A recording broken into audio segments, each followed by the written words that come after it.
Corporate tax return late দিলে আসলে penalty structure কেমন হতে পারে?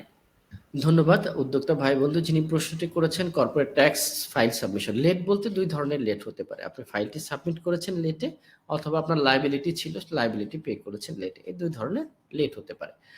ফাইলটি যদি সাবমিশন করতে আপনার লেট হয়, আমরা প্রথমবার জানি প্রথমবার ১ বছর পর্যন্ত 500 করে আপনার পেনাল্টি আসবে, পরের বছর থেকে 1000 করে পেনাল্টি আসতে থাকবে। এটা হলো ফাইল সাবমিট না করার পেনাল্টি। এরপর আপনার যদি লাইবিলিটি থাকে, সেই লাইবিলিটির জন্য বছরে 14% করে আপনার যে টোটাল লাইবিলিটি আছে সেটার উপর হবে পেনাল্টি আসবে। এটাকে স্প্লিট করে প্রতি মাসে এটা ভাগ করলে হয়তো 1.16 করে পার্সেন্ট করে আপনার পেনাল্টি আসতে থাকবে। এই হচ্ছে কর্পোরেট ট্যাক্সের পেনাল্টি। আমরা আরেকটা জিনিস আমি গুরুত্বপূর্ণ মনে করি বলে দেব, যে আপনি অনেকে কর্পোরেট ট্যাক্স রেজিস্ট্রেশনই করেননি। আপনি যদি ৫ বছর পরে যেও রেজিস্ট্রেশন করেন, রেজিস্ট্রেশন কিন্তু আপনার ডিউ ডেট যেদিন ছিল সেদিন থেকে রেজিস্ট্রেশন হবে। সেদিন থেকেই ফাইলগুলো জেনারেট হবে।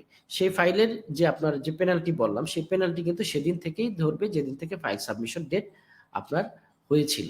তো দ্যাটস ওয়াই এটাকে মনে রাখবেন, যে আমি যদি ১০ বছর পরে যে আমার লাইসেন্সটি সাবমিট করি, অর্থাৎ কর্পোরেট ট্যাক্স রেজিস্ট্রেশন করি, তখন থেকে কিন্তু রেজিস্ট্রেশন হবে না, ১০ বছর আগে থেকেই হবে।